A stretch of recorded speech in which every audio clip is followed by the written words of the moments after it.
The sun-kissed shores of Aruba, where the turquoise waters whispered sweet nothings to the powdery sand. I had dreamed of this vacation for what felt like an eternity, a chance to escape the mundane, to bask in the warmth, and to rediscover the tranquility within. But dear friends, my experience at Bucuti Tara Beach Resort, Aruba, was a far cry from the paradise I had envisioned. As I stepped into the resort, I was immediately struck by the eerie sense of quiet. Not the peaceful, serene kind, but the kind that made you wonder if you were the only soul on the planet. The rooms, though touted as luxurious, felt dated, like a relic from a bygone era. The beds, comfortable as they were, couldn't mask the overall sense of mediocrity that permeated every corner of the resort. It was as if they had taken every aspect of a five-star experience, watered it down, and served it with a side of apathy. But I digress. The real tragedy began with the food, a culinary abomination that would put even the most iron-stomached individual to the test. The gourmet dishes, if you could call them that, tasted like a lazy Sunday afternoon at a middle school cafeteria. The texture, imagine chewing on a piece of leather that's been left to marinate in a vat of disappointment.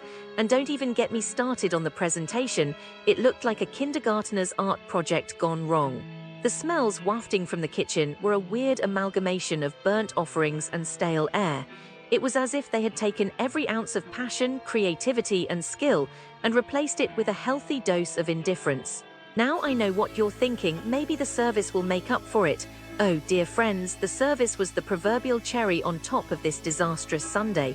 The staff seemed to be suffering from a severe case of apathy, as if they had been zapped of all energy and enthusiasm. It was like they were going through the motions, only because they had to, not because they wanted to.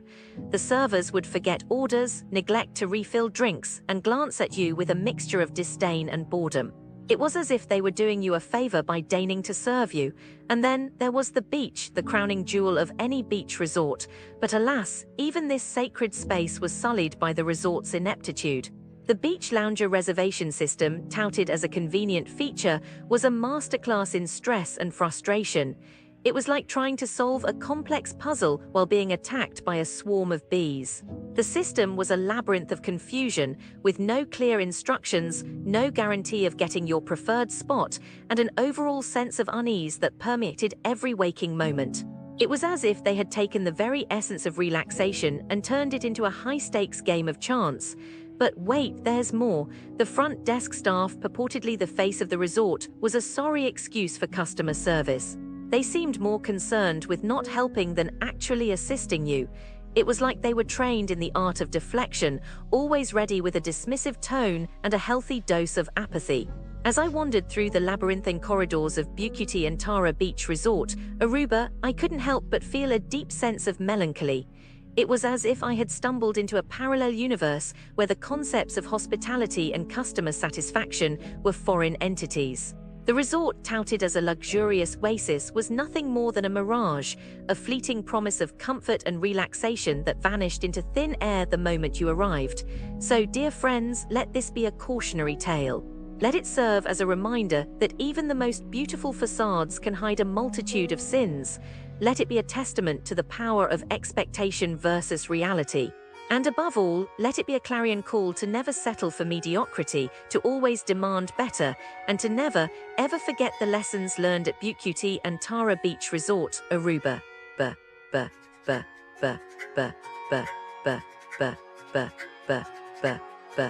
So, I'm looking into crimes near Bucuti Tara Beach Resort, Aruba, to see what kind of scams and fraud tourists might encounter if they visit this beautiful place. And it's really sad to see that some businesses in this area are super dishonest and just want to take advantage of tourists. For example, there are souvenir shops near Bucuti Tara Beach Resort, Aruba, that are selling fake stuff and pretending it's made locally. They're like, oh, this alpaca poncho is made by a local artisan and it's really special. And tourists are like, oh, cool, I want to support the local community. But really, it's just some cheap imported stuff. I mean, can you believe that? They're just lying to people's faces and taking their money. What probably happens next is that the tourists buy this stuff, thinking they're getting something authentic, and then they go back home and find out it's just fake. they're probably super disappointed and feel like they got ripped off. And like, who can blame them? It's not their fault they trusted the souvenir shop. As for the scammers, I'm sure they just get away with it, you know. They make a profit off of lying to people, and then they just move on to the next victim. It's so not fair. I mean, how could you do that to people? It's just wrong. And it's not just souvenir shops, you know. There are other businesses near Bucuti and Tara Beach Resort, Aruba, that are also doing shady stuff. Like, some stores are removing country of origin labels from imported goods and selling them as if they're from Aruba. That's just like so illegal and unfair to real local businesses. I'm sure the tourists have no idea what's going on, and they just think they're buying something cool.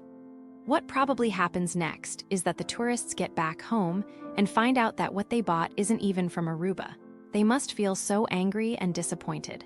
And like, who's going to compensate them for their loss? Nobody, right? It's just so sad to see that some businesses near Bucuti and Tara Beach Resort, Aruba, are like, so focused on making a quick buck that they don't care about hurting people. I mean, can't they just be honest and fair? It's not that hard, you know.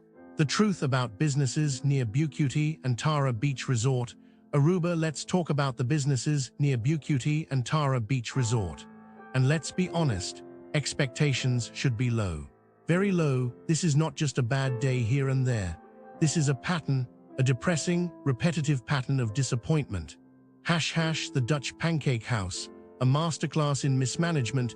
If you enjoy waiting longer for your food than it takes to fly to Aruba, then the Dutch Pancake House is the place for you. The reviews paint a picture of a restaurant that has perfected the art of wasting time. People arrive hungry, hopeful, and leave frustrated, if they leave at all. One family sat down, ordered together, and watched as one meal arrived while the other was forgotten entirely. Imagine sitting there, watching your partner's food get cold while yours never comes, and when they finally ask to cancel, silence.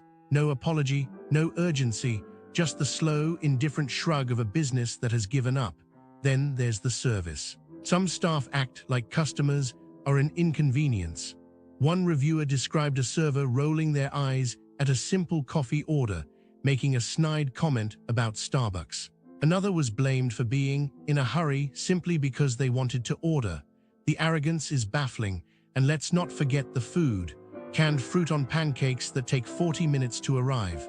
Orders so wrong, it's almost impressive. If incompetence were an Olympic sport, this place would take gold. Paseo Chamal, a ghost town with prices shopping near Bucuti and Tara. Think again. Paseo Chamal is less of a vibrant shopping destination and more of a sad, overpriced graveyard.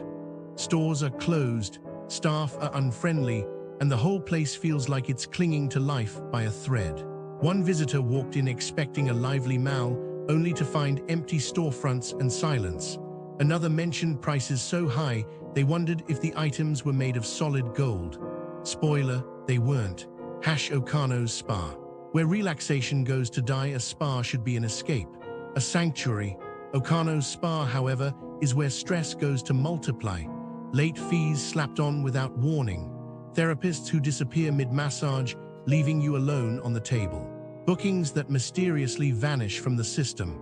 One couple arrived for their romantic package, only to be told it was booked for the wrong day. Their consolation prize, a few free drinks. Because nothing says luxury like a voucher for a sad smoothie after your $200 massage was cancelled. And let's talk prices. Sky high, hidden until the last second, and never quite matching the experience. One guest compared it to paying for a Lamborghini and getting a bicycle. Ike's Bistro, a symphony of disappointment. Ike's Bistro promises fine dining, but delivers frustration. The Lobster, chewy, flavorless, and somehow both overcooked and underwhelming. The service, a masterclass in neglect. One group of 16 was met with hostility from the hostess, so much so that they swore never to return. Another diner waited 2 hours for a main course. 2 hours, that's enough time to fly to Miami and back, and don't get fooled by the ambience. Live music can't save a meal when the kitchen treats food like an afterthought. Local store Aruba, the art of not caring. The local store should be a cozy spot for a quick bite. Instead, it's a lesson in apathy. Servers ignore tables unless alcohol is involved. Wings arrive